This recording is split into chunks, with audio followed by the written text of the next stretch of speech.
La emisión está comenzando. Todos los asistentes están en modo de solo escucha.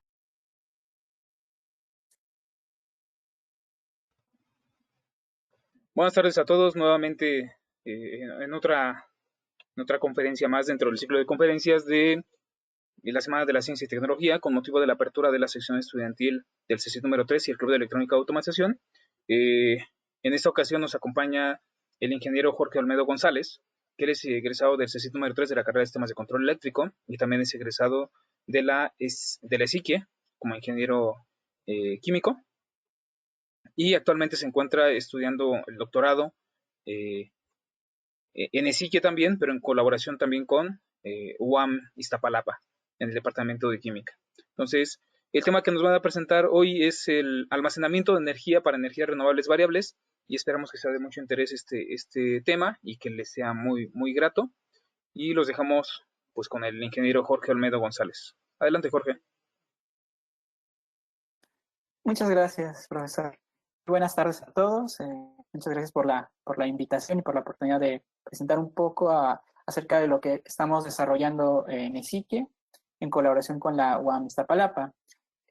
Como comentaba el profesor, voy a presentar el tema titulado Almacenamiento de energía para las energías renovables variables. Y bueno, a raíz de qué o cuál es el motivo por el cual es importante considerar el almacenamiento de energía dentro de lo que son las energías renovables. Y nos centramos en algo que ya es bastante conocido, ¿no? Que es el problema que actualmente sufre el planeta a través de lo que es el cambio climático.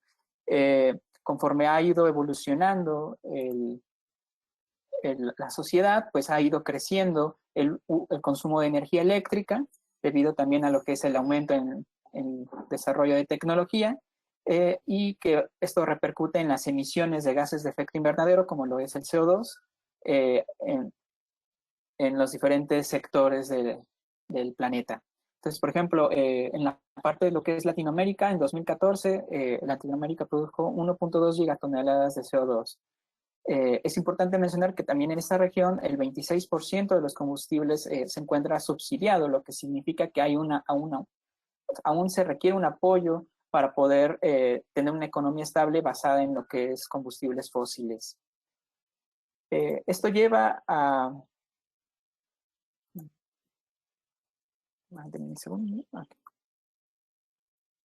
Esto lleva a preguntarnos, bueno, ¿cuáles son las soluciones necesarias para poder disminuir lo que son los gases de efecto invernadero y poder cumplir con las metas que se están proponiendo? Y bueno, dentro de esto, energías renovables ha tenido prácticamente un sinónimo de energía limpia y un sinónimo de reducción de gases de efecto invernadero, pero ¿qué tan cierto es eso? De acuerdo con la gráfica del lado izquierdo, del mapa Blue Map, perdón, de la Agencia Internacional de la Energía, pues para 2050 se va a tener una generación de emisiones aproximadamente de 57 gigatoneladas de CO2, donde el 17% de esta cantidad de CO2 se puede reducir a través de energías renovables. Entonces, se dan cuenta, dentro de los diferentes porcentajes, pues es relativamente bajo en comparación con la eficiencia de uso de combustible y electricidad, donde tiene el potencial de reducir el 38%. Eso significa que contar con procesos mucho más eficientes, sistemas que consuman menos energía, es mucho más representativo para la reducción de gases de efecto invernadero que la propia generación, ¿no? Que se encuentra con un 17%, o en las centrales de generación convencionales, pues puede tener una aportación aproximadamente entre el 15 y el 20%, considerando lo que es eficiencia de generación de energía por cambio de combustible y cambio de combustible de uso final. Y por otro lado, ¿dónde se centran esta generación de gases de efecto invernadero? Pues lo podemos ver del lado derecho, donde, por supuesto, termina teniendo un 32%. Es el sector que más injerencia tiene en la generación de gases de efecto invernadero, seguido, por supuesto, del sector transporte. Entonces, esta información nos permite determinar en qué sectores es importante innovar y desarrollar tanto sistemas de generación con menos generación de gases de efecto invernadero como reducción o mejoramiento en los procesos. Es importante mencionar que en México entre el 3.8 al 31% de la energía producida es a partir de energías renovables modernas. Esto significa energía solar, energía eólica, hidráulica, geotérmica. Sin embargo, uno de los puntos más importantes es qué tan estable es la generación.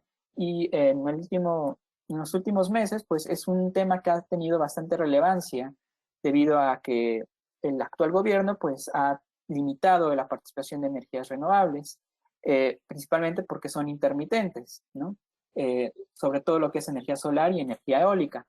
Pero, ¿cómo podemos resolver esta intermitencia? Irregularidad que pueden presentar, pues una solución es a través de lo que se le conoce como tecnologías de almacenamiento de energía. En estas gráficas podemos ver cuál es la variabilidad que presenta, en este caso, energía solar del lado izquierdo y energía de corrientes marinas del lado derecho. Dentro de lo que es el grupo de investigación en el que colaboro, se ha centrado en investigar diferentes sistemas de generación basados en energía del océano, a través de lo que es el Centro Mexicano de Innovación en Energía del Océano. Entonces, estas variaciones son importantes estudiarlas para poder determinar qué tipo de almacenamiento de energía es el adecuado. Por ejemplo, aquí en la gráfica de irradiancia solar podemos ver las fluctuaciones que hay en el año de potencial de generación a través de energía solar. Y de igual forma, del lado derecho, se puede observar las variaciones que hay de potencial de corrientes marinas durante los meses. Eso, ¿qué podemos conocer de ahí? Bueno, que hay meses con mayor potencial de generación y meses con menor potencial. Por ejemplo, en lo que corresponde a energía solar, los meses de enero a diciembre y enero son los meses con menor potencial, en contraste con los de mayor potencial, que es entre marzo a agosto. Y para energía de corrientes marinas, similar, noviembre, diciembre son los meses de menor generación, con respecto a meses de mayor generación, por ejemplo, entre julio y lo que es septiembre. Algo que es importante es que el grado de resolución que tengamos dentro de este tipo de datos nos va a permitir tener un análisis mucho más detallado. Por eso tenemos las gráficas de abajo, donde tenemos la variabilidad que hay durante los días. Esta curva de generación solar es bastante conocida ya, donde es evidente que durante el día es donde podemos producir energía solar, energía eléctrica a partir de la energía solar, y durante la noche pues es imposible realizar. Al igual que hay variaciones para energía solar, también lo hay energía de corrientes marinas. Por ejemplo, vemos que las fluctuaciones, si bien son menores, también existen, ¿no? Siendo que hay picos de generación aproximadamente a las 8, entre las 7 y 8 de la mañana, y mínimos de generación aproximadamente entre el 6 y 8 de la noche. Podemos ver de manera más detallada la variabilidad que presentan las energías renovables, donde los análisis estadísticos son importantes para poder dimensionar estos sistemas. Por ejemplo, vemos aquí cuál es la variabilidad que hay, ¿no? Hay días que son excelentes, donde tenemos una irradiancia de 1000 watts por metro cuadrado o superior, pero hay días que son malos, ¿no? Que están muy nublados, entonces podríamos tener menos de 200 watts por metro cuadrado. Pues aquí podemos ver en las gráficas del medio el promedio, los máximos y mínimos y promedio que puede haber de generación a partir de energía solar, y también lo mismo para energía de corrientes marinas.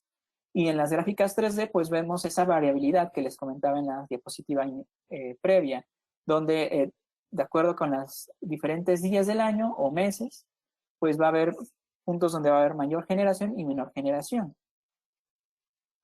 Esto nos lleva a preguntar, bueno, si nosotros queremos un sistema, queremos alimentar, por ejemplo, nuestra casa a partir de energía solar, sin estar conectados a la red eléctrica, ¿qué tan variable puede ser el suministro y cómo se va a ajustar a mi demanda?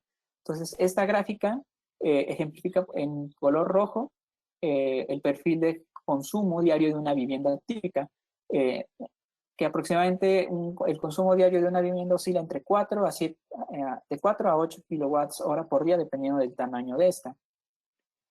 Y podemos ver cómo sería el comportamiento de generación para poder cubrir esa demanda, tanto con energía solar en azul como con energía de corrientes marinas en verde. Y se dan cuenta, naranja aparece la energía que no puede ser cubierta por las energías renovables. A pesar de que tengamos generación, en otros puntos del tiempo, nosotros necesitamos la energía, por ejemplo, aquí, ¿no? Necesitamos la energía aproximadamente 400 watts, los necesitamos entre las 6 y 8 de la mañana, pero solo es capaz de proveer aproximadamente 3.6 360 watts de energía. Entonces, ¿qué podemos hacer para poder cubrir esa demanda adicional que estamos teniendo? Al igual que durante la noche. Entonces, aquí es donde recae o se ve de manera importante la necesidad de almacenamiento de energía, tomando en consideración que hay puntos del día donde no necesitamos esa energía. Por ejemplo, entre las de la mañana a las 4 de la tarde, que es normalmente cuando no estamos en casa, hay una generación sustancial de, por ejemplo, energía solar, pero no se necesita. Entonces, si no se tuviera, por ejemplo, almacenamiento, pues esta energía se estaría perdiendo. Y es una forma de poder ejemplificar la importancia que puede tener el almacenamiento, sobre todo en sistemas no conectados a la red eléctrica o autónomos. Entonces, bueno, eso nos dice cuánta energía podemos o necesitaríamos almacenar, pero la pregunta sería, bueno, ¿qué tipo de tecnología de almacenamiento de energía es adecuada para almacenar esa energía? Y pues al comentar sobre el almacenamiento de energía, creo que la tecnología más popular actualmente serían las baterías, debido a que está diversificada en diferentes aplicaciones, sobre todo en lo que es telecomunicaciones, telefonía celular, y más recientemente en vehículos eléctricos. Pero es importante mencionar que estas tecnologías también pueden ser implementadas para sistemas de mayor potencia, por ejemplo, para almacenar energía en viviendas, y que pueden complementarse con otras tecnologías, como lo es el hidrógeno, el cual se produce o se puede producir a partir de lo que es agua y generar energía eléctrica. Aquí les muestro las principales tecnologías de almacenamiento de energía que se han desarrollado a lo largo del tiempo, siendo las más populares para almacenamiento en sistemas estacionarios o para sistemas fijos, lo que es almacenamiento de aire comprimido, o CAES por sus siglas en inglés, y lo que es almacenamiento hidráulico o PHS. Dentro de lo que son sistemas más convencionales, el sistema de almacenamiento por excelencia son baterías, donde actualmente se puede ver mucho en los no break o UPS, sistemas interrumpidos de energía, los cuales se usan como respaldo, ¿no? Para poder mantener encendido determinados equipos que pueden ser prioritarios en su funcionamiento o que no queremos, ¿no? que se apaguen. Sin embargo, pues han ido desarrollándose otras tecnologías como son las baterías de flujo, que tienen un comportamiento similar a las baterías. Sin embargo, pueden almacenar mayores cantidades de energía, los supercapacitores, ¿no? Que pueden permitir almacenamientos importantes, pero en periodos cortos de tiempo, como les comentaba, el hidrógeno, y también lo que son los volantes de inercia, ¿no? Que pueden almacenar grandes cantidades de energía en periodos cortos de tiempo.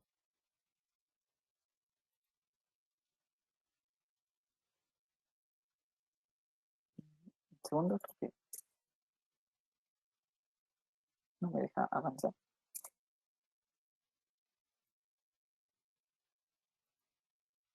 Bien, aquí, bueno, en esta tabla se ven diferentes criterios que se consideran para el estudio de las tecnologías de almacenamiento de energía. Por ejemplo, uno de los criterios más importantes, por ejemplo, para la parte de baterías en aplicaciones móviles, sería la densidad de potencia y de energía, ya que entre más alto sea este valor, pues más pequeña va a ser la batería y menos pesada, lo cual es importante para un teléfono celular o para un vehículo. Sin embargo, por ejemplo, se darán cuenta que PHS y KS pues tienen una densidad de potencia bastante baja, 1.5, 2, contra, por ejemplo, supercapacitores o baterías de ion litio, donde es prácticamente, estamos hablando de 1000 veces o más de 1000 veces más la densidad de potencia. Por ejemplo, un ejemplo curioso es el del hidrógeno, donde se tiene una densidad de potencia de 500, pero una densidad de energía de 3000. Esto se debe a la capacidad que se puede tener para poder almacenar energía. Un supercapacitor básicamente puede almacenar la energía en entre lo que son segundos a horas, en contraste con hidrógeno, donde podemos almacenar esa energía entre horas a meses. Entonces, el hecho de que podamos almacenar más energía por periodos prolongados, pues eso hace que aumente lo que es la densidad en cuestión de energía, y a diferencia de la densidad de potencia. Entonces, este tipo de criterios son importantes para poder estudiar cuál es la tecnología más adecuada de acuerdo al tipo de aplicación. Como les comentaba, para aplicaciones estacionarias, donde se regula energía proveniente de sistemas de generación, ha sido popular PH y CAES por la capacidad que tienen para almacenar. Estamos hablando que el power rating, la potencia de operación, es bastante alta en contraste con las otras. Estamos hablando de 5.000 megawatts, 300 megawatts, contra, por ejemplo, Flyfield, que puede tener aproximadamente 0.25, supercapacitores 0.3 megawatts. Entonces, esto va a ser importante, ya que dependiendo del tamaño de la central de generación, pues puede ser adecuado a una u otra tecnología. Aquí, a partir de esos criterios, por ejemplo, la Agencia Internacional de Energía ha hecho un diagrama donde se puede ver el tipo de aplicación que pueden tener las tecnologías de almacenamiento de energía de acuerdo a la necesidad de almacenamiento respecto al tiempo y cuál es la tecnología más adecuada. Por ejemplo, los sistemas de almacenamiento más populares y que comentaba anteriormente es sistemas off-grid o no conectados a la eléctrica, ¿no? Para sistemas remotos puede ser muy popular, pero también hay otros aspectos donde es importante almacenamiento de energía o que puede facilitar el almacenamiento de energía en las centrales de generación. Por ejemplo, para el arbitraje, en la parte de diferenciales entre transmisión y distribución, la parte de regulación de frecuencia, dependiendo del tipo de generación que tengamos, y de manera más interesante también puede almacenar para sistemas o para fluctuaciones de potencia estacionales o interestacionales. Y como podemos ver, pues, por ejemplo, el margen de aplicación de baterías es bastante amplio. Estamos hablando de que puede almacenar desde sistemas muy pequeños, de 1 kilowatt, o menores incluso, hasta sistemas de 100 megawatts, ¿no? Como comentaba, ¿por qué bombeo hidráulico y aire comprimido es más popular para centrales de generación? Porque pues, se centran son bastante aptos, por ejemplo, para sistemas arriba de 10 megawatts. Entonces, dependiendo de esas aplicaciones, como comento, es el rango de aplicación. Por ejemplo, aquí podemos ver otra clasificación donde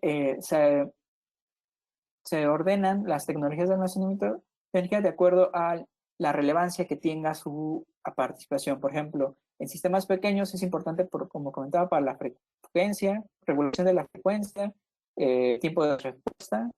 En periodos es importante que son sistemas de reserva o operación entre una u otra sistema de generación. Y de horas a días, pues puede servir también como un sistema o ayuda en el sistema de administración de energía. Aquí les muestro un estudio que se realizó sobre la importancia que tiene el almacenamiento estacional e interestacional. Para que lo entiendan un poquito mejor, normalmente un sistema de energía renovable se dimensiona con respecto a mínimos estacionales, como comentaba en las diapositivas iniciales. Esos mínimos, por ejemplo, para energía solar es entre lo que es enero y diciembre. Entonces, ¿esto qué significa? Que en meses de mayor irradiación, pues vamos a tener mayor generación, como lo podemos ver aquí, ¿no? Aquí se hizo un estudio para diferentes puntos de México, de Estados Unidos y de Europa, Madrid y Berlín, donde dependiendo de qué tan al norte se encuentran, pues va a haber mayores pérdidas. Por ejemplo, si bien en Ciudad de México hay pérdidas, estas no superan el 40% de pérdidas de energía. Sin embargo, para sistemas donde hay mayor variabilidad, por ejemplo en Europa, pues se puede llegar a perder hasta el 90% de la energía. Esto quiere decir que un panel fotovoltaico que genera, por ejemplo, 1000 watts, estaríamos perdiendo aproximadamente 900 watts, ya que para poder cubrir la demanda todo el tiempo, se podría bueno, mejor dicho de otra manera, por ejemplo, para poder abastecer una demanda de 100 watts en invierno, como la generación o el potencial de generación en invierno es muy bajo, lo que va a ocurrir es que en verano, donde el potencial de generación es mucho mayor, pues vamos a estar generando 1000, estamos generando 10 veces más energía. Entonces, el 90% de esa energía se va a estar perdiendo, solo por poder aprovechar 100 watts, por ejemplo. Entonces, el tener un almacenamiento interestacional permite que en ciertos meses del año se almacene energía, por ejemplo, en porcentaje positivo significa que se almacena la energía, y en porcentaje de energía negativo, perdón, en porcentaje negativo significa que esa energía almacenada en meses de mayor generación se pueden utilizar para complementar la demanda en los meses con menor radiación solar, por ejemplo. Y de esa manera podemos evitar la pérdida de energía de manera estacional. Por ejemplo, en México podríamos tener una reducción en el sistema fotovoltaico en un 21% al 15%. En contraste, por ejemplo, en California, donde podríamos tener una reducción del 41%, y en Europa, Madrid y Berlín, 47 y 74% respectivamente. Sin embargo, pues hay actualmente retos para poder desarrollar tecnologías que puedan almacenar adecuadamente en esta cantidad de energía en periodos prolongados, donde el mejor candidato actualmente sería el hidrógeno. Esto nos lleva a preguntar, bueno, estamos hablando de la variabilidad de las energías, pero también nos llega a preguntarnos si todas las energías renovables son intermitentes o variables, lo que conlleve a necesitar almacenamiento dependiendo de la aplicación. Y, por ejemplo, las energías renovables más que se desarrollaron previamente, por ejemplo en México, que fue la energía hidráulica y geotérmica, curiosamente no necesitan almacenamiento porque en contraste también con lo que son biocombustibles y energías oceánicas, como lo que es gradiente térmico y gradiente salino, son o se le pueden conocer como un proceso controlable o despachable. ¿Esto qué quiere decir? Que al tener un sistema o una central de generación, por ejemplo, una típica como una termoeléctrica, podemos controlar las condiciones de operación de tal manera que nosotros regulamos si necesitamos más o menor cantidad de energía, teniendo una generación con respecto a la necesaria en el momento. En contraste con tecnologías como es energía solar, energía eólica, energías marinas como lo es energía de oleaje, energía de corrientes que les mostraba previamente, mareas y corrientes de mareas, donde nosotros estamos se depende de la variabilidad que tengan y no es posible controlar. No es posible controlar la cantidad de energía solar que incide en el panel de manera óptima o la cantidad de viento que incide en un generador eólico. Es por eso que se necesitan otras maneras de poder regular la generación o las fluctuaciones que hay para que se puedan adaptar a la demanda de energía. Entonces, a eso le podemos conocer como un proceso no controlable o no despachable, y para cuando sí es posible, se le puede conocer como un proceso controlable o despachable. Esto nos lleva también a preguntarnos, bueno, ya sabemos la importancia que pueden llegar a tener las tecnologías de almacenamiento de energía con respecto a la variabilidad que puedan tener las energías renovables, pero esto, como les comentaba, va a depender de la aplicación. Y en esta imagen podemos ver las principales formas de generación o uso de la energía, siendo la más popular lo que es interconexión a la red eléctrica, donde aplica el código de red. Usualmente esto es arriba de 0.5 megawatts de generación, lo que estaríamos hablando del mercado eléctrico mayorista. Sin embargo, a raíz de la reforma energética, se instauraron otros esquemas de generación de energía eléctrica, como lo es generación distribuida, el cual tiene que ser por norma abajo de 0.5 megawatts de generación. Este tipo de esquema de generación ha sido popular para empresas que consumen bastante energía eléctrica, por ejemplo, Bimbo, Coppel, por ejemplo, las diferentes tiendas que tienen, donde pueden instalar ellos, idealmente, su propio sistema de generación, interconectarlo a la red y poder disminuir su consumo de energía, y por ende el costo que tienen, ¿no? Esto genera un poco de polémica actualmente, si llegaron a escuchar, debido a que el actual gobierno pues no le agradaba tanto, debido a que la ley indica que la generación distribuida tiene que ser para autoconsumo. Eso quiere decir que si tú quieres entrar dentro de ese esquema, tienes que generar tu propia energía eléctrica. Y lo que ocurría es que, por ejemplo, Bimbo hacía una pequeña asociación con Iberdrola, donde el 90% de las acciones se le daban a Iberdrola y el restante, una pequeña cantidad a Bimbo, y de esa manera, en teoría, había autoconsumo, ¿no? Pero en realidad eran dos empresas que estaban haciendo un negocio. Ahí va a depender de la perspectiva de cada quien, si le parece que puede ser correcto o no. Pero al final de cuentas, pues es una forma de poder incentivar lo que es el uso de energías renovables. Por otro lado, también está lo que son microredes o sistemas tipo isla o no conectados a la red eléctrica, lo que se conoce como sistemas off-grid o standalone en inglés, y que si bien no hay un rango de operación en el que puedan trabajar, pues se caracterizan primero por no estar dentro de la red eléctrica, en este caso el Sistema Eléctrico Nacional, y que son autónomos en sí. Una microred, o la diferencia entre una microred y el sistema tipo isla, es que la microred puede requerir, ¿no? Precisamente como lo indica, un sistema de transmisión, de distribución mucho más complejo que un pequeño sistema no conectado a la red eléctrica. Entonces, ¿qué pasa con la necesidad de almacenar para el sistema eléctrico nacional a partir de lo que es la variabilidad que pueden ocasionar las energías renovables? Aquí podemos ver las principales centrales de generación, tanto convencionales como renovables. Como verán en azul, la energía hidráulica destaca bastante. O sea, hubo un gran desarrollo en las décadas pasadas para incentivar esta energía renovable.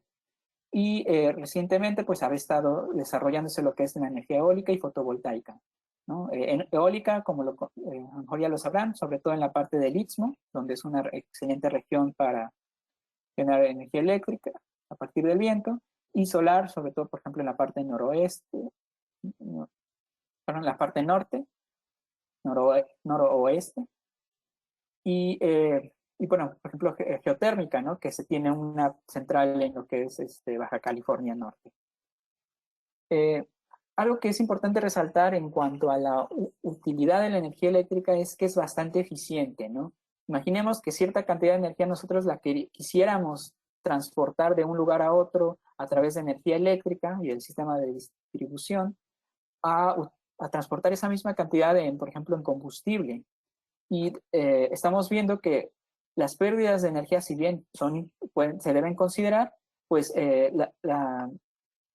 el uso, por ejemplo, de otro tipo de energía, por ejemplo, combustibles y transporte para transportarlo, pues puede tener una eficiencia bastante baja, teniendo una utilidad aproximadamente del 4.86%. Entonces estamos perdiendo una gran cantidad de energía y es por eso que la energía eléctrica es bastante importante.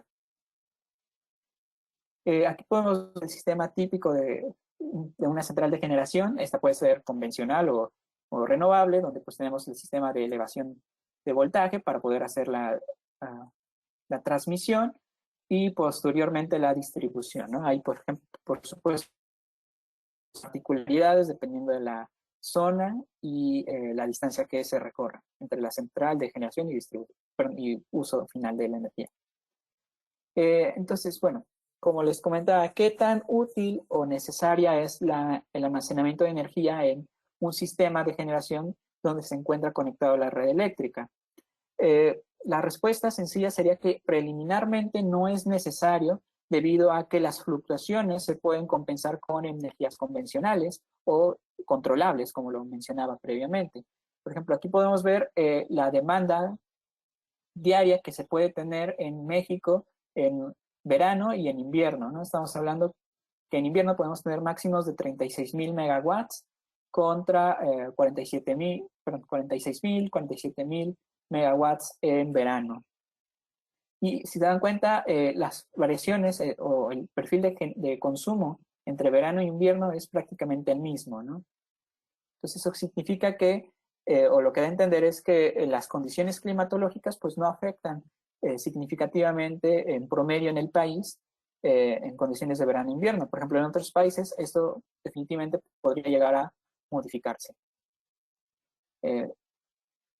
Sin embargo, por ejemplo, el hecho de que haya mayor consumo en verano, pues significa que se puede necesitar más energía también para la parte de enfriamiento o aire acondicionado, en contraste en invierno. Entonces, como les comentaba, esas fluctuaciones entre lo que es la demanda total y lo que es la cantidad de energía que puede aportar las energías renovables, puede ser soportada, o esas fluctuaciones pueden ser soportadas por lo que son otras centrales, como las de ciclo combinado, termoeléctricas, de tal manera que se adapten a la variabilidad que pueden tener las energías renovables. Si bien, bueno, no soy experto en la parte de red eléctrica, esto puede ser factible hasta cierta cantidad de generación. Pero entre más aumente la participación de energía renovable en el sistema eléctrico nacional, esto puede volverse un poco más complicado, como lo ha ocurrido ya en lo que es California. Prácticamente California ha implementado una nueva legislación superior a lo que podemos conocer nosotros como código de red, donde es más estricto en cuanto a las fluctuaciones que debe haber de energías renovables, lo que lleva ahí a necesitar almacenamiento de energía. Entonces, la necesidad del almacenamiento de energía va a depender del crecimiento que tengan las energías renovables y cómo estas variabilidades puedan no afectar de manera significativa del sistema eléctrico nacional. Aquí podemos ver algunas de estas variabilidades que puede haber y que pueden dificultar la interconexión de energías renovables, ¿no? Como es la estabilidad angular, la estabilidad de voltaje, estabilidad a las perturbaciones que puede haber, y una muy importante que es la estabilidad de frecuencia, y que incluso hay toda una norma, ¿no? Incluso dentro del código de red, no solo en cuanto a generación, ¿no? Sino en cuanto a consumo por grandes empresas, ¿no? Lo que podemos conocer como bancos de capacitores, ¿no? Que se deben instalar. Y por supuesto también lo que es el límite térmico. ¿Qué pasa con sistemas que comentaba, por ejemplo, de microredes o microredes inteligentes? Aquí prácticamente dependiendo de qué tanto se dependa de la conexión al sistema eléctrico, es el grado de importancia que puede tener el almacenamiento de energía. Es importante mencionar que una microred puede estar totalmente aislada de la red eléctrica o puede tener cierta conexión y en algunos puntos tomar energía de la red eléctrica. Entonces aquí podemos ver que para poder tener un sistema adecuado en una microred, pues se tiene que contar con diferentes equipos, ¿no? Como es un control central, las diferentes centrales de generación, tanto pueden ser convencionales como renovables, las diferentes aplicaciones, por ejemplo, desde un hospital, edificios, casas inteligentes o simplemente casas. Y todo esto es un área de gran estudio, tanto de un enfoque eléctrico como computacional, donde diferentes investigaciones se centran en cómo mejorar toda esta gestión. Como comentaba, un sistema con ciertas pequeñas cargas de energía, una o dos tipos de generación puede no ser complejo, pero aquí estamos hablando de n número de casas que pueden tener diferentes perfiles de consumo, que pueden tener diferentes fluctuaciones. Entonces, hay diferentes modelos que tratan de desarrollar sistemas inteligentes que permitan aprovechar de manera eficiente la generación de cada una de las energías renovables en relación al consumo que pueden tener. Entonces, un sistema muy popular pues es el de pronóstico, ¿no? Vamos viendo a lo largo del tiempo cómo se va comportando o cómo se va a ir comportando la generación, lo cual también ocurre en el sistema eléctrico nacional a través de SENACE, y vamos compensando las fluctuaciones con tecnologías de almacenamiento, por ejemplo, de necesitarse y que no puedan cumplir las energías renovables. Aquí también podemos ver cuál sería la importancia, ¿no?, de lo que es el almacenamiento de energía dentro de lo que es la microred. Podemos tener diferentes tecnologías de almacenamiento de energía, como las baterías e hidrógeno. En este caso podemos estar conectados a la red eléctrica. Y a través de lo que es el sistema de administración, sistema de control, este es el que se encargaría de determinar de dónde provenga la energía, ya sea de energías convencionales del sistema eléctrico, de energías renovables o del almacenamiento de energía. Y esto puede ser bastante complicado en cuestión a que al final va a depender del criterio que nosotros designemos para utilizar la energía. ¿A qué me refiero con esto? La estabilidad que pueda tener, la variabilidad de la potencia, el el qué tanto nos importe cuidar el tiempo de vida de los equipos también es un criterio importante. Y bueno, como les comentaba, hay sistemas más sencillos como son los tipo isla, donde prácticamente se requieren de un par de componentes, ¿no? Lo que es un controlador de carga que pueda suministrar la energía adecuadamente al banco de baterías, y en este caso, para poder utilizar la energía, un inversor para poder convertir de corriente directa a corriente alterna. ¿Cómo ha sido el desarrollo de las tecnologías de almacenamiento de energía en el mundo? Bueno, diría que ha sido relativamente limitado, a excepción, por ejemplo, de California, donde les comento que ya hay la necesidad, ciertas regiones de Europa como Alemania, Australia, también han ido incursionando en el almacenamiento estacional para aplicaciones de alta potencia. Dos de las empresas que han estado incursionando en esto es Fluence, una empresa que se dedica particularmente en almacenamiento de energía, diferentes tecnologías, y se enfoca en lo que es regulación de energía, de energía renovable. Y también recientemente, a través de Siemens, Siemens creó una subsidiaria que es Siemens Energy, la cual se está enfocando particularmente, por lo que tengo entendido, en lo que es generación de hidrógeno. Ellos están enfocándose en aprovechar la energía renovable para generar hidrógeno, no solo para regulación de energía eléctrica, sino para todo el sector transporte de hidrógeno que se está desarrollando principalmente en Europa. Uno de los objetivos es que debido a que México tiene, tanto a México como gran parte de Latinoamérica tiene gran potencial de energía renovable, se produzca hidrógeno y ese hidrógeno pueda ser tanto usado en la región como transportado a Europa para todo el parque vehicular de hidrógeno que se está considerando que se va a desarrollar en los próximos años. Por ejemplo, Tesla, hace un par de años fue popular la noticia, ¿no? de diferentes bancos de baterías que empezó a desarrollar para poder regular generación de energía eléctrica. Hubo un caso sonado en Australia, por ejemplo, y prácticamente son del orden de arriba de 2 megawatts lo que se está almacenando, al igual que, por ejemplo, también sistemas de almacenamiento de hidrógeno. También ha habido sistemas más convencionales, por ejemplo, este que pueden ver en la imagen superior derecha, es un sistema de almacenamiento de aire comprimido, donde han sido principalmente desarrollados, por ejemplo, en Estados Unidos.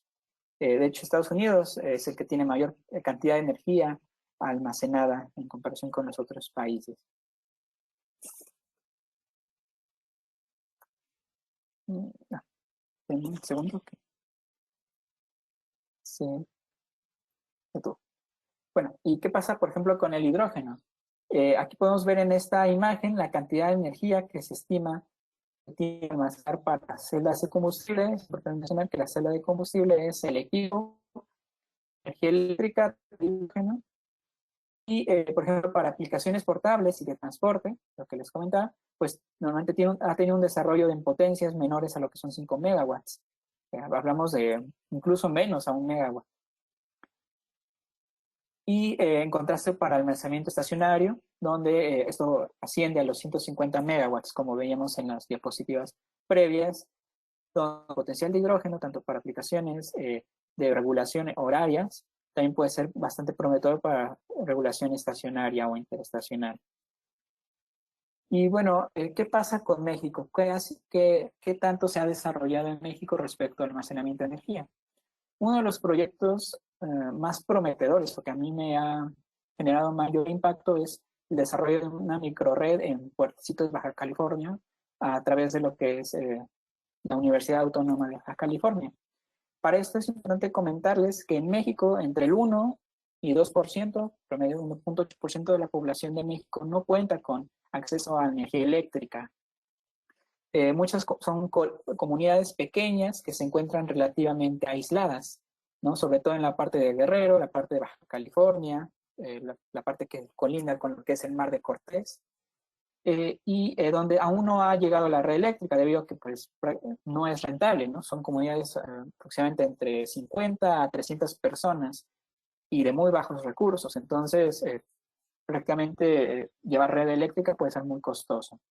Entonces, atendiendo esta problemática social, un grupo de investigación de la Universidad Autónoma de Baja California desarrolló este proyecto para la comunidad de Puertecitos. Puertecitos es una comunidad pesquera donde el problema que presentaban es que prácticamente el pescado que vendían lo tenían que vender muy barato porque no tenían dónde congelarlo. Entonces, eso disminuía las ganancias, prácticamente lo vendían por el hecho de no perderlo, ¿no?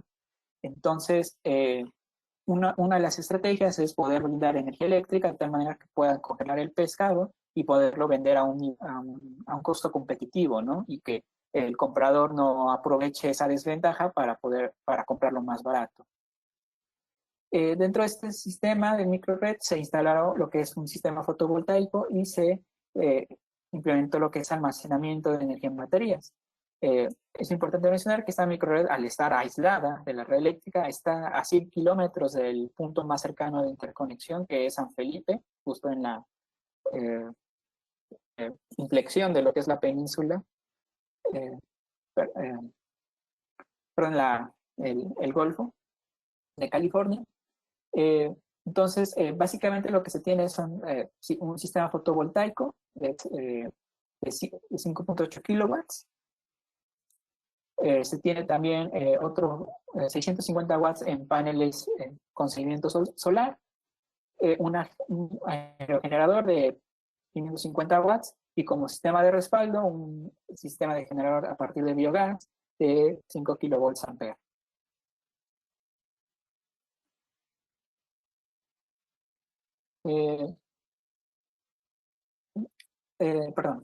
Bueno, aquí la importancia dentro de este sistema es lo que es el almacenamiento de energía, donde se tiene un almacenamiento aproximadamente de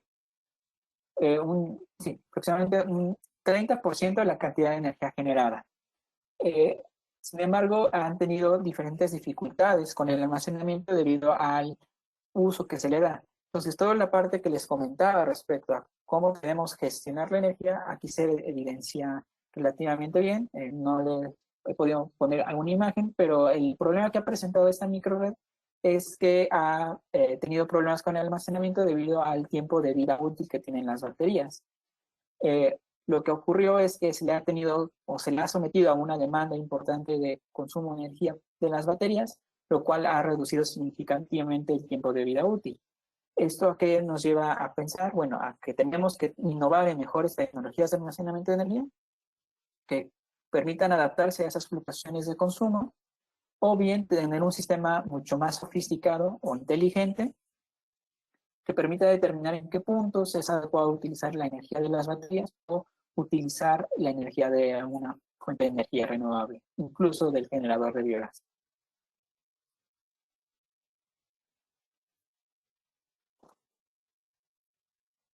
Bueno, con respecto al Politécnico, dentro del grupo de trabajo donde he estado desarrollando tanto mi tesis de licenciatura como de posgrado, tenemos el proyecto que es Vivienda Sustentable, donde se ha trabajado en desarrollar lo que es energía eléctrica a partir del sol, sistema de captación de agua de lluvia para calentamiento también con energía solar, y un sistema de monitoreo del estado del tiempo. Como vieron en las primeras diapositivas, para poder dimensionar, para poder conocer cuál es el comportamiento que tienen las energías renovables, pues tenemos que monitorear el estado del tiempo, tenemos que conocer cuál es la cantidad de energía que podemos aprovechar.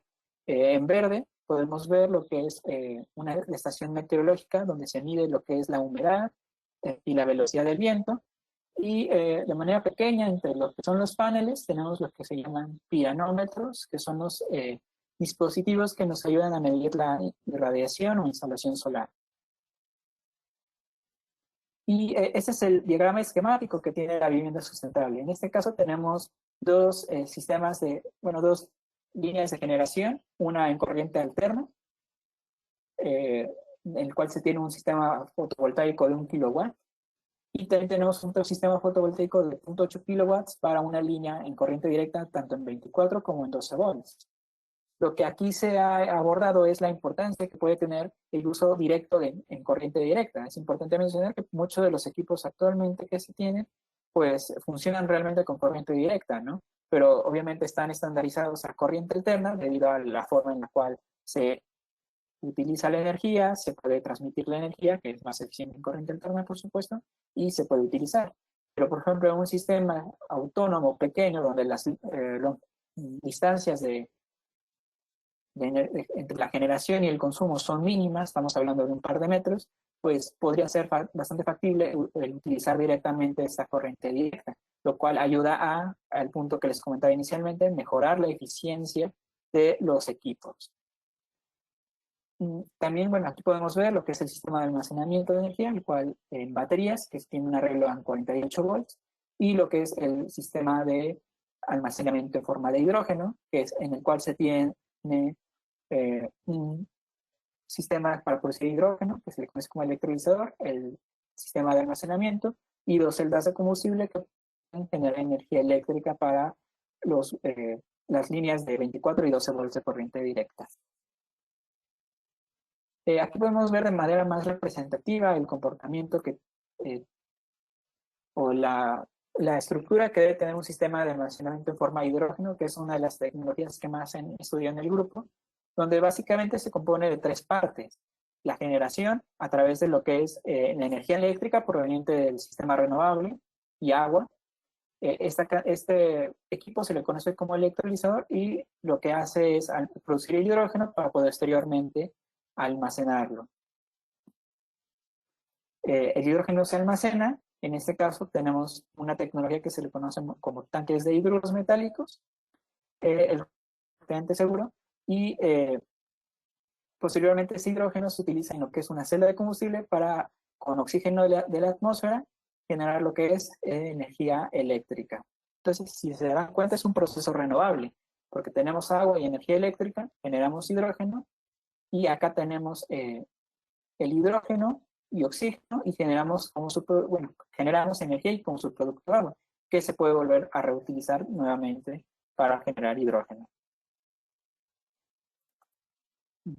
Un segundo que no puedo avanzar.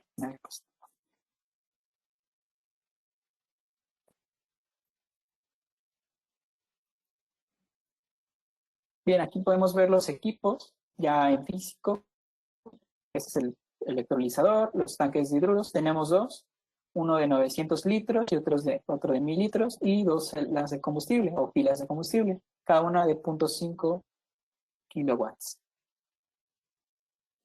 Se han desarrollado otros sistemas más pequeños, por ejemplo, para iluminación de 150 watts, con el objetivo también de comprender, bueno, cuáles son las variabilidades que tiene la energía renovable y cómo podemos adaptar esas variabilidades al tipo de aplicación, en este caso iluminación, donde por ejemplo también tenemos la parte de generación en verde, en almacenamiento. En este caso se tiene un almacenamiento a presión atmosférica, el sistema por ejemplo, de regulación, la celda de combustible y la luminaria. Que bueno, esto te requiere también de control. Aquí, por ejemplo, este trabajo lo estuvimos desarrollando en colaboración y apoyo del profesor Alejandro y el profesor Loera, como parte de mi trabajo de tema de tesis, en el cual estuvimos viendo cuáles eran los criterios a poder, bueno, se estudió los diferentes elementos que se tenían que controlar. Por ejemplo, en una celda de combustible es importante controlar lo que es el flujo de hidrógeno y de oxígeno, la presión, conocer la temperatura y humedad, para poder conocer el desempeño que tenga la celda de combustible. Y se estuvo desarrollando un pequeño sistema de control donde se tenía una válvula que regulaba la cantidad de hidrógeno que entra a la celda de combustible y se medía a través de un sensor. Estos fueron los diferentes diseños que estuvimos trabajando y que me estuvieron apoyando los profesores para poder desarrollarlo. Es importante mencionar que dentro de todo esto, pues por supuesto que hay sistemas de válvulas muy reconocidos y de regulación muy reconocidos, empresas que pueden trabajar estos sistemas muy adecuadamente, ¿no? Pero obviamente son costosos, ¿no? Entonces, para un proyecto de tesis donde queríamos solo conocer qué tan bien podríamos regularlo, pues es bastante importante pues adaptarnos a costos mucho menores y con opciones de tecnología mucho más accesibles comercialmente, ¿no? Por ejemplo, el uso de microcontroladores, mucho más fácil, por ejemplo, Arduinos, ¿no? Entonces, esto lo muestro porque a pesar de que esto podría parecer muy sofisticado desde el tipo de aplicación, pues hay formas de poderlo adaptar a proyectos pequeños, como lo es este.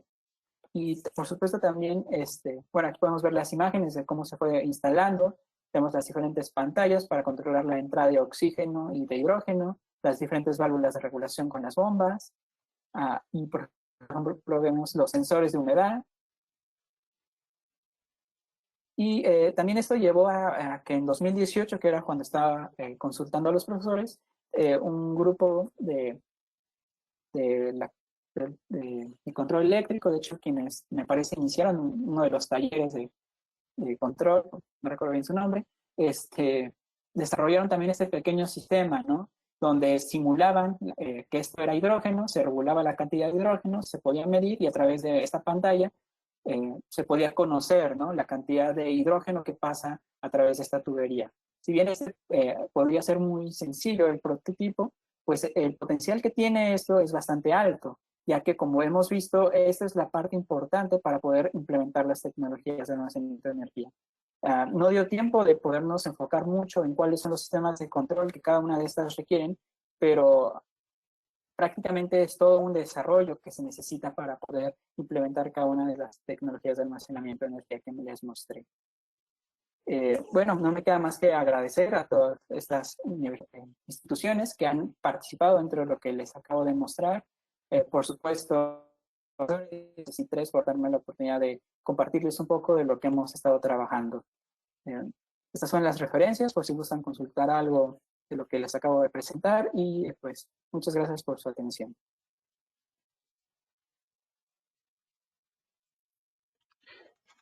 Muchas gracias, Jorge, por toda esa plática de todo este tema de la parte de energía, que yo creo que muchos de nuestros asistentes no lo visualizan a veces desde la parte en clase, ¿no? O sea, como que les falta esa parte de ver cómo puedo aplicar las cosas, cómo puedo, con algo muy básico, que es esencial y por algo se llama básico, que es lo esencial para poder empezar a hacer cosas buenas, ¿no? Y pues la muestra es saber que tú empiezas también con eso básico y ahorita todo lo que ya has trabajado. Entonces, creo que es muy motivante también para nuestros asistentes, alumnos.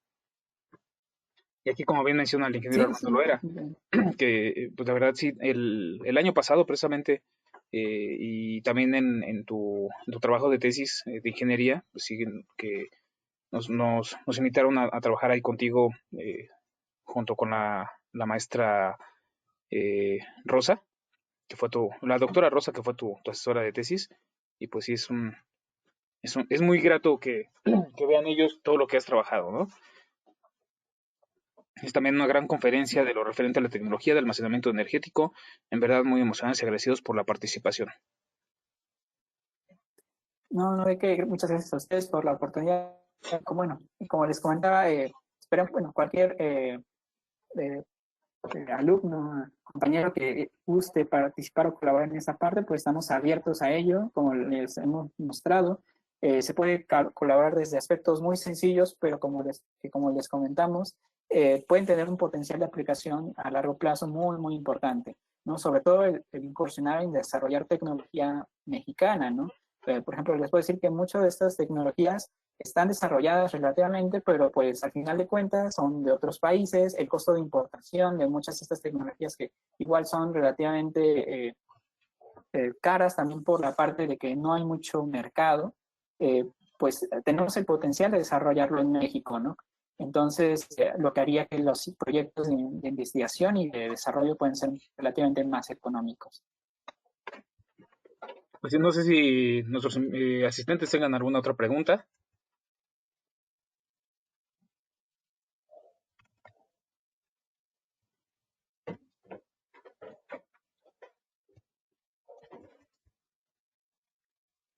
Creo que no tiene ninguna otra pregunta. Creo que se espantaron con todo lo que pueden lograr. Sí, cualquier cosa, bueno, cualquier duda igual adicional que tengan, les dejo mi correo electrónico, fmg@outlook.com. Igual pueden consultar a través del profesor Alejandro, el profesor Loera, y con gusto los apoyamos. Sí, mira, aquí hay una pregunta que acaban de hacer. Dice, ¿qué futuro tiene la ingeniería en energía?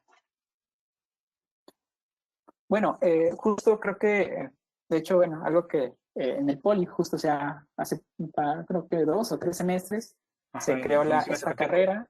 Justo la doctora Rosa fue mi asesora, fue una de las participantes para el desarrollo de esta carrera. Y bueno, ¿cuál es el potencial que tiene? La respuesta concreta sería bastante. Como se dan cuenta, el desarrollo de la ingeniería ha ido evolucionando, ¿no? Antes, yo identifico que las carreras básicas, pues sería la ingeniería mecánica, la ingeniería civil, quizás la ingeniería química. Eran como las carreras más antiguas respecto a ingeniería, ¿no? Por el enfoque que se le daba. Pero a raíz de cómo se ha ido especializando todas estas áreas, pues han ido creando carreras mucho más especializadas por lo también, ¿no? Como es, por ejemplo, en ingeniería química, lo que es ingeniería farmacéutica, en alimentos, petroquímica, o en la parte eléctrica y mecánica, ¿no? Donde ya tenemos carreras como mecatrónica, comunicaciones electrónica. Entonces, igual está ocurriendo lo mismo con la parte de energía, ¿no? Si bien alguien de ingeniería química, alguien de mecánica, alguien de eléctrica, puede, por ejemplo, yo soy ingeniero químico, puede incursionar en la parte de energía, definitivamente se necesita alguien que esté totalmente especializado en la parte de energía. Sobre todo debido a que hay mayor cantidad de energías, antes pues, simplemente eran centrales de generación, que tenían un proceso relativamente similar, y las renovables, por ejemplo, hidráulica.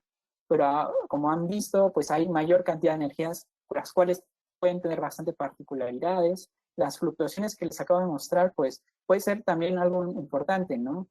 Poder conocer cuál es la fluctuación que hay no solo en México. Por ejemplo, una central de termoeléctrica puede tener menos variabilidad, bueno, puede ser dimensionada y necesitar menos parámetros externos como la expresión, humedad, temperatura, que la instalemos, por ejemplo, en Oaxaca, que la instalemos en Sonora, pero la variabilidad puede tener, o factibilidad que puede tener energía solar, eólica, para instalarla en Oaxaca o en Sonora, pues es bastante importante. En Oaxaca hay solamente no hay viento, entonces todo ese tipo de aspectos, pero a un nivel bastante especializado es necesario. Entonces yo creo que es bastante atractiva la carrera, es bastante necesaria y va a ser muy importante. Como les comentaba, uno de los aspectos más o de auge actualmente es la digitalización. Y la digitalización de la energía es algo que, por ejemplo, Siemens Energy está proponiendo. Para que Siemens Energy te considere dentro de lo que es sus proyectos o que tú quieras ir a proponerle algo, tiene que estar digitalizado. Entonces, va de la mano que la ingeniería de energía se enfoque en todas esas tendencias, pero en las energías actuales, ¿no? Y a través de diferentes esquemas de generación, como les comentaba, pues creo que se van a ir desarrollando cada vez más lo que son microredes, lo que son sistemas autónomos, o incluso la propia red eléctrica, que como les comentaba. Es un hecho que va a llegar más energía renovable a la red. Y la opción no es simplemente limitar y decir, bueno, no queremos energías renovables. La opción va a ser innovar en sistemas de gestión inteligentes que nos permitan trabajar de manera mucho más óptima y con menor variabilidad estas energías.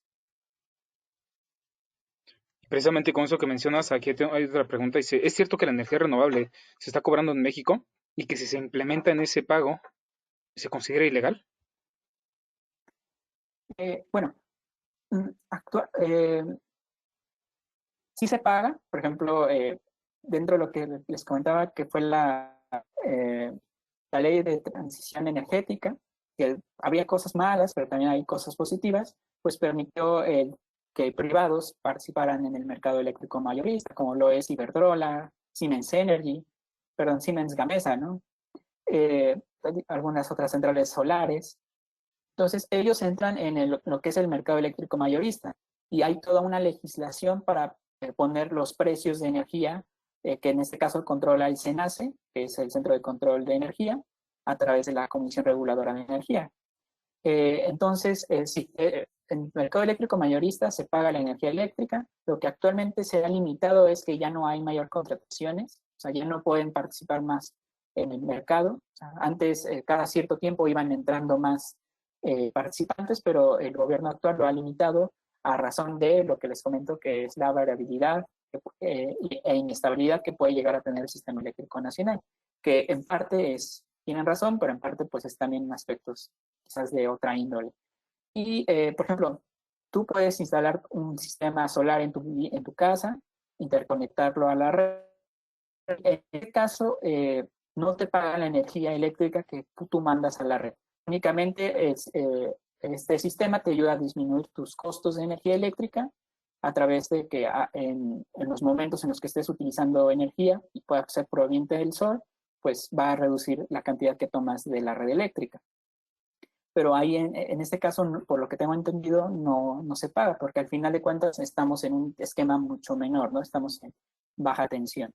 Y lo que es generación distribuida, que les comentaba, ahí también realmente CFE no te paga, pero lo que ocurre es que hay un descuento, ¿no? Si consumes 50 megawatts y puedes proveer de energía renovable de tu sistema, no sé, 20, pues ya nada más estarías consumiéndole otros 30, ¿no? Entonces, el potencial de ahorro es en cuanto a consumir menos cantidad de energía por parte del sistema eléctrico.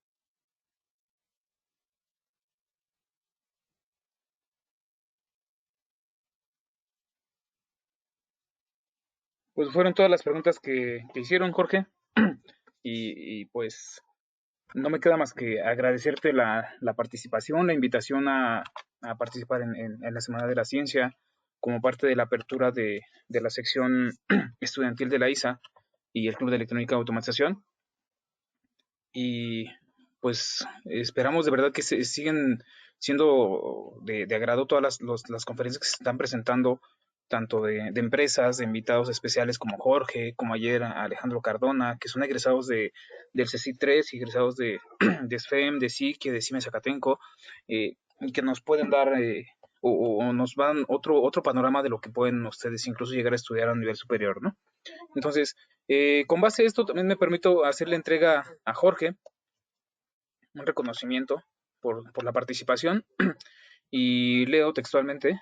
Dice, la Sociedad Internacional de Automatización ISA Sección México AC y el Centro de Estudios Científicos y Tecnológicos número 3, Estanislao Ramírez Ruiz, otorgan el presente reconocimiento a Ingeniero Jorge Olmedo González por su participación en la Semana de la Ciencia y Tecnología 2020, con la conferencia Almacenamiento de Energía para Energías Renovables Variables, Ecatepec de Morelos a 10 de noviembre de 2020, y firma el ingeniero Daniel Zamorano Terrés, presidente de ISA Sección México, ingeniero Rubén Jiménez Morales, director del CECI número 3, ingeniero Luz Armando Lora Cervantes, advisor de ISA CECI 3 CEIA, ingeniero José Alejandro Ríos Herón, advisor de ISA CECI 3 CEIA, y la señorita Litsi Hernández Orduña, presidente de ISA CECI 3 CEIA.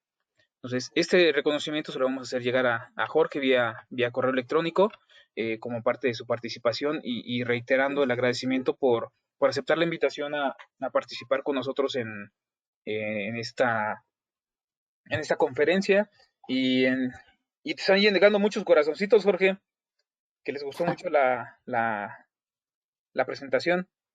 Aquí vemos algunos corazoncitos, ahorita los voy a transmitir para que los veas, de que están contentos con lo que se acabas de presentar. Excelente, claro que les haya agradado y pues sí, al final creo que eso conviértelo en aplausos. Bueno, muchas gracias a todos por escucharme, por la oportunidad por la invitación y por la oportunidad de presentarles un poco de esto. Creo que prácticamente lo que es el control, yo cuando cuando terminé la carrera de control eléctrico en Boca 3 me di cuenta que prácticamente pues, se puede aplicar en todo el control y la electrónica, ¿no? El potencial que tiene es enorme, ¿no? Incluso en lo que yo llegué a estudiar, que es la ingeniería química y la química. Entonces, creo que esto puede tener bastante potencial y es cuestión de que vayan encontrando dónde les agrade aplicarlo. Sí, no, pues reiterando esa parte de Jorge, pues la verdad es muy grato y es un orgullo decir que eres de Boca 3, más que sistemas de control eléctrico de Boca 3, porque creo que no es tanto la carrera, ¿no? Sino el estar en la institución donde estamos, donde estudiamos. Digo, yo también soy egresado de Boca 3, y aunque soy egresado de control eléctrico, pues primero es Boca 3, ¿no? Sí. Entonces, pues agradecerte tu participación, Jorge. Seguimos en la semana, nos vas a presentar otra conferencia con otro compañero tuyo, maestro en ciencias, otro tema igual interesante, entonces para que igual nuestros asistentes puedan ingresar a la siguiente conferencia, si no mal recuerdo es el jueves, ¿verdad, Jorge?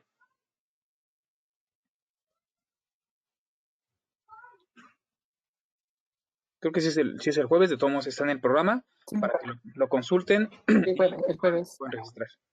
Ok, pues agradecemos tu participación, Jorge, el día de hoy y pues reiteramos la invitación a todos para seguir en el ciclo de conferencias durante la semana de la ciencia y tecnología por motivo de la apertura de la sección estudiantil del CSI 3 y el Club de Electrónica y Automatización.